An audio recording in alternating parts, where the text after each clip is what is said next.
अस्सलामुअलैकुम students, welcome to chemistry सीखो।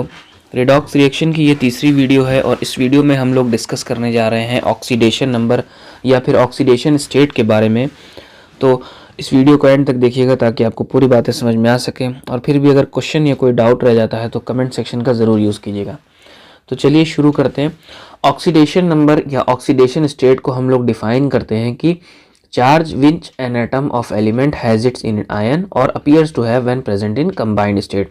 यानी किसी भी एलिमेंट पर या कह लें किसी भी स्पीशी पर जो चार्ज होता है उसी को हम लोग क्या कहते हैं, ऑक्सीडेशन नंबर कहते हैं या फिर ऑक्सीडेशन स्टेट। दोनों सेम चीज़ें होती हैं।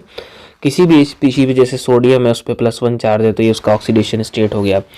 Cl में है माइनस इस पे, ये इसका जो चार्ज हो गया ये क्या हो जाएगा, ऑक्सीडेशन स्टेट या ऑक्सीडेशन नंबर हो जाएगा इसका। या फिर अगर किसी कंबाइंड स्टेट में कोई कंपाउंड पाया जाता है तो उसके इंडिविजुअल, जैसे सपोज कर लेते हैं एग्जांपल के लिए HCl है, तो यहाँ पर इस केस में H पे जो चार्ज होगा या Cl पे जो चार्ज होगा इसको हम लोग ऑक्सीडेशन स्टेट या ऑक्सीडेशन नंबर बोलते हैं। ठीक है, दोनों सेम चीज़ें होती हैं, हम चाहे ऑक्सीडेशन नंबर बोलें चाहे ऑक्सीडेशन स्टेट बोलें। तो सिंपली समझना क्या है कि जो चार्ज होता है किसी भी स्पीशी पर वही उसका ऑक्सीडेशन स्टेट हो जाता है। ठीक है, अगर कोई ऐसी स्पीशी हो जैसे मान लीजिए कि हमारे पास आया CO3 2- जिसको हम लोग कार्बोनेट बोलते हैं, तो इस CO3- पे 2- है तो CO3 2- जो होगा इसका क्या हो गया, चार्ज हो गया। ठीक है, लेकिन जब हम इंडिविजुअल कार्बन पर यहाँ ऑक्सीजन चार्ज निकालेंगे या ऑक्सीजन पर निकालेंगे तो वो जो चार्ज निकलेगा वो हो जाएगा हमारा ऑक्सीडेशन नंबर या फिर ऑक्सीडेशन स्टेट। तो ऑक्सीडेशन नंबर या ऑक्सीडेशन स्टेट निकालने के लिए कुछ रूल्स होते हैं जिनको हमको फॉलो करना पड़ता है। तो हम सीधे रूल्स को देख लेते हैं जिसके ज़रिए हम लोग किसी भी चीज़ का ऑक्सीडेशन स्टेट या ऑक्सीडेशन नंबर कैलकुलेट कर सकते हैं। तो सबसे पहला जो रूल है वो ये है कि जितने भी डिफरेंट एलिमेंट्स पाए जाते हैं अपने एलिमेंट्री स्टेट में या एलोट्रॉप फॉर्म में उसको हम लोग जीरो ऑक्सीडेशन स्टेट मानते हैं। जैसे एग्जांपल के लिए अगर हमारे पास H2 हो गया, N2 हो गया, Cl2 हो गया, F2 हो गया, ठीक है, O3 हो गया, O2 हो गया या P4 हो गया, S8 हो गया, ये सारी स्पीशीज एलिमेंट्री हैं यानी अपने आप से जुड़ी हुई हैं, तो या एलोट्रॉपिक फॉर्म में है, तो इनको हम लोग मानते हैं कि इनके ऊपर जीरो चार्ज होता है। ठीक है, यानी इनकी जो ऑक्सीडेशन स्टेट होती है वो क्या होती है, जीरो होती है। ठीक है, दूसरा रूल क्या कहता है, दूसरा रूल कहता है कि मोनो एटॉमिक आयन पे जो चार्ज होता है वही उसका ऑक्सीडेशन नंबर होता है। जैसे मोनो एटॉमिक आयन जैसे मान ली Na है, इसके ऊपर प्लस चार्ज है, इसका ये जो चार्ज है ये इसका ऑक्सीडेशन स्टेट होगा। Cl पे माइनस चार्ज है, ये इसका जो चार्ज होगा वही उसका ऑक्सीडेशन स्टेट होगा। जैसे Al 3+ है तो इसकी ऑक्सीडेशन स्टेट और चार्ज दोनों सेम होगी जो कि 3+ होगी। ठीक है, देन इसके बाद हम बात करें तो जैसे Ca2+ हो गया, इसी तरह से O2- हो गया, ये सारी जो स्पीशीज हैं इनके ऊपर जो चार्ज होता है वही इनकी क्या होती है, ऑक्सीडेशन स्टेट होती है। ठीक है, तीसरा जो रूल है, इंपॉर्टेंट पॉइंट है, वो ये है कि जो हाइड्रोजन होता है हर कंबाइंड स्टेट में, सपोज कर लें हाइड्रोजन जो है अगर कंबाइंड है नॉन मेटल्स के साथ तो इसके ऊपर जो ऑक्सीडेशन स्टेट आती है वो क्या आती है, 1 आती है। ठीक है, और अगर हाइड्रोजन कंबाइंड है मेटल के साथ तो ये हाइड्राइड फॉर्म कर लेता है, तो यहाँ पर इसके ऊपर चार्ज जो आता है वो -1 आता है, यानी ऑक्सीडेशन स्टेट इसके ऊपर क्या आती है, -1। तो हमको ध्यान रखना होगा कि हाइड्रोजन अगर नॉन मेटल्स के साथ लगा हुआ हो तो उस पर +1 ऑक्सीडेशन स्टेट होगी, और अगर हाइड्रोजन मेटल्स के साथ लगा हुआ हो तो उसके ऊपर -1। दोनों का एक एग्जाम्पल लेते हैं। जैसे मान लीजिए अगर हमारे पास हाइड्रोजन क्लोरीन के साथ लगा हुआ है तो यहाँ पर हाइड्रोजन हमारे यहाँ क्लोरीन के साथ लगा हुआ है तो यहाँ पर हाइड्रोजन के ऊपर +1 चार्ज होगा या +1 ऑक्सीडेशन स्टेट होगी। और अगर हम मेटल्स की बात में, जैसे मान लीजिए NaH है यानी सोडियम हाइड्राइड है, ऐसे केस में ये मेटल के साथ लगा हुआ है तो यहाँ पर जो हाइड्रोजन होगा उसके ऊपर चार्ज जो होता है -1 का होता है। ठीक है, 1- भी लिख सकते हैं, माइनस भी लिख सकते हैं या -1 भी लिख सकते हैं, तो ये हमको ध्यान देना पड़ेगा। ये हमारा तीसरा रूल है। चौथा रूल क्या कहता है कि ऑक्सीजन जो होता है उसके पास जो ऑक्सीडेशन स्टेट होती है वो -2 की होती है। ठीक है, हर ज़्यादातर कंपाउंड में, लेकिन अगर इसके पास परऑक्साइड के फॉर्म में अगर ऑक्सीजन पाया जा रहा हो, परऑक्साइड का मतलब 2 ऑक्सीजन एक दूसरे से कुछ इस तरह से लगे हुए हैं, इसको परऑक्साइड लिंकेज बोलते हैं। जैसे H2O2 हो गया या फिर BaO2 हो गया, इस तरह के जो कंपाउंड्स होते हैं उनमें, तो अगर परऑक्साइड फॉर्म में ऑक्सीजन है तो इसके ऊपर जो चार्ज होगा वो क्या हो जाता है, -1 हो जाता है। ठीक है, या फिर अगर कुछ और कंपाउंड्स हैं जैसे OF2 है, ऑक्सीजन की फ्लोराइड है, ऐसे केस में ऑक्सीजन के ऊपर +2 ऑक्सीडेशन स्टेट होती है। और अगर हमारे पास एक और फ्लोराइड होती O2F2, ये अगर हमको कंपाउंड दिख रहा है तो यहाँ पर ऑक्सीजन पे +1 ऑक्सीडेशन स्टेट होती है। तो सिंपली ये समझना है कि हमको अलग अलग केसेस में अलग अलग ऑक्सीडेशन स्टेट हमको दिख सकती है ऑक्सीजन की भी, ठीक है। मोस्ट केसेस में हमको -2 दिखेगी, पर ऑक्साइड के केस में -1, और OF2 है तो +2 और O2F2 है तो +1, ठीक है। इसके बाद जो पांचवा रूल है वो ये है कि अगर कोई कंपाउंड किसी मेटल और नॉन मेटल के साथ मिल रहा है कि बना है, जैसे मान ली सपोज करते हैं AB एक कंपाउंड है जो A मेटल और B नॉन मेटल के साथ बना, उसको हम लोग मेटल मान लेते हैं, इसको नॉन मेटल, ठीक है। तो ऐसे केस में जो मेटल होगा उसके ऊपर प्लस ऑक्सीडेशन स्टेट में आएगी और इसके बी के ऊपर, नॉन मेटल के ऊपर, माइनस में। वजह यह है कि जो मेटल होते हैं वो आयंस को लूज करते हैं ना, तो जब लूज होता है इलेक्ट्रॉन, लॉस ऑफ इलेक्ट्रॉन करते हैं, तो लॉस ऑफ इलेक्ट्रॉन जब होता है तो पॉजिटिव चार्ज आता है।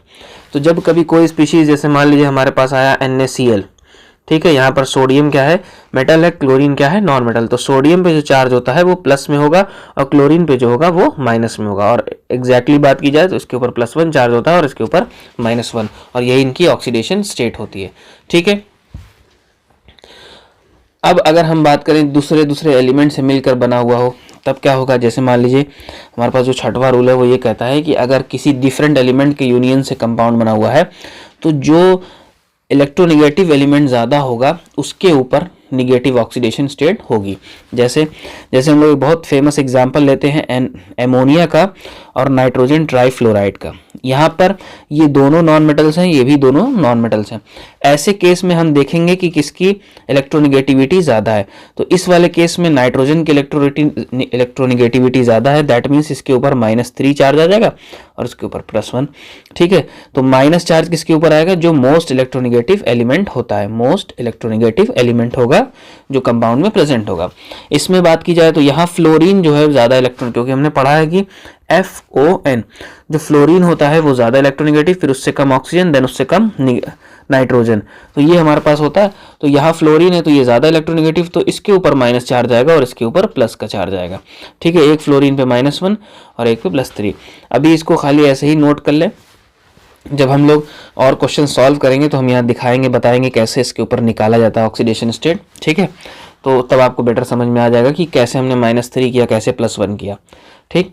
अगर कोई कंपाउंड न्यूट्रल है, ठीक है, सपोज कर लिए कोई कंपाउंड न्यूट्रल है जिसके ऊपर कोई चार्ज नहीं है, तो हम यहाँ सिंपली लिख लेते हैं कि न्यूट्रल कंपाउंड अगर है, जैसे CO2 हो गया, जैसे NH3 हो गया, ये सारे न्यूट्रल कंपाउंड है।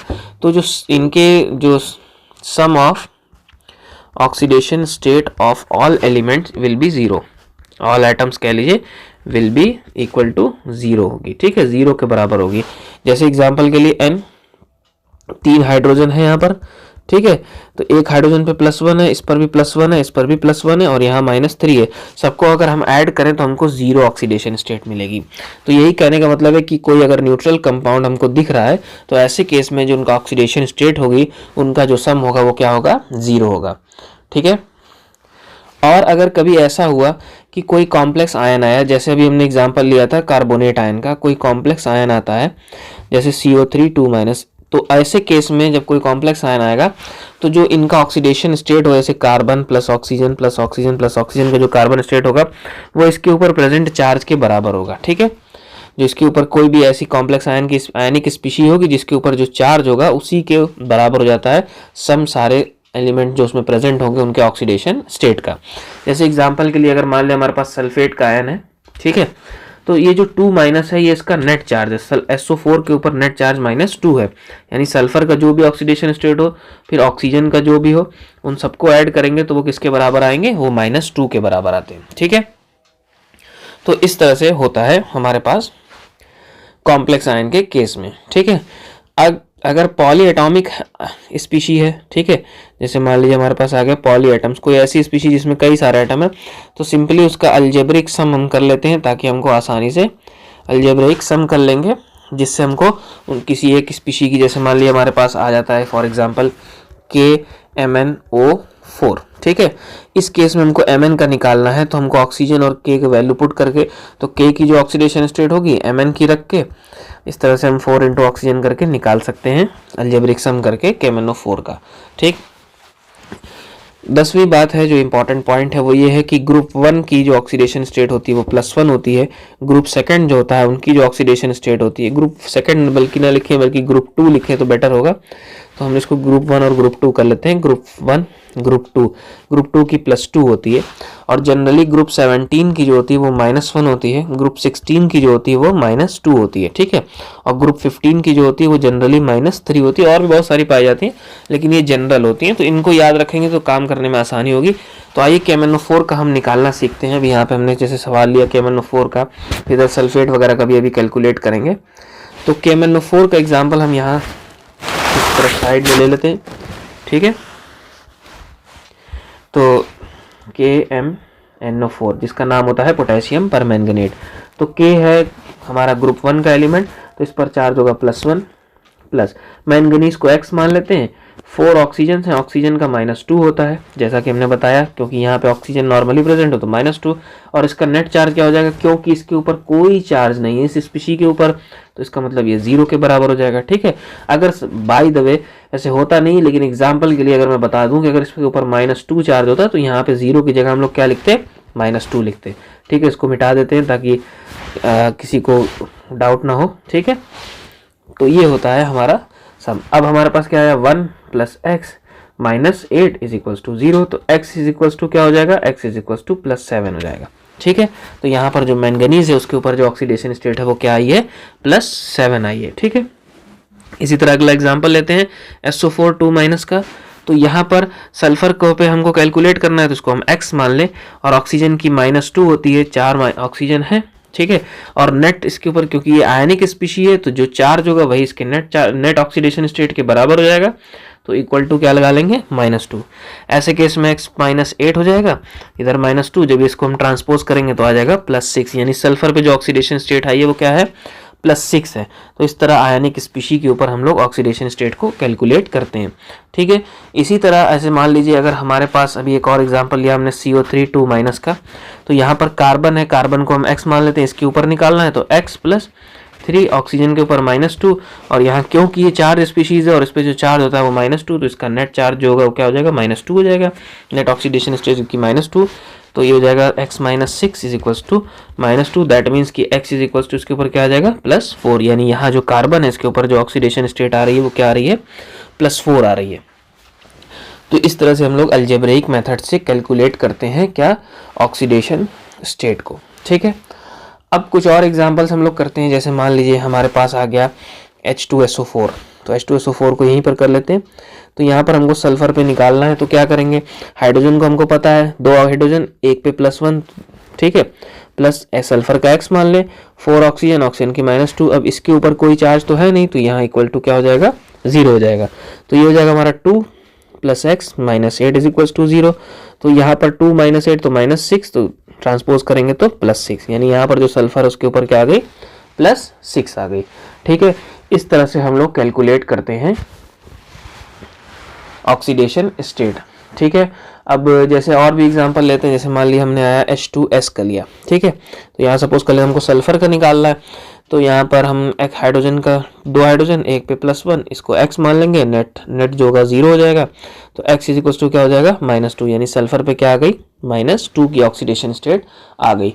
तो ऐसे हम लोग कैलकुलेट करते हैं ऑक्सीडेशन स्टेट को, ठीक है। अब कुछ केसेस ऐसे आते हैं जिनमें थोड़ी सी कॉम्प्लेक्शन आती है, जैसे मान लीजिए हमारे पास एक एग्जांपल है, सपोज कर लेते हैं कि Na2S4O6। अब यहाँ पर जो एग्जांपल हम ले रहे हैं ये थोड़ा सा कॉम्प्लेक्स होगा, इसको थोड़ा इंपॉर्टेंट एग्जांपल लिख भी देते हैं, ठीक है। Na2S4O6 की बात की जाए तो S पे हमको निकालना है, तो Na पे कितनी होगी, ग्रुप 1 का एलिमेंट है तो +1, सल्फर की x मान लेते हैं, और ऑक्सीजन की -2 होती है, तो 6 ऑक्सीजन -2 = 0।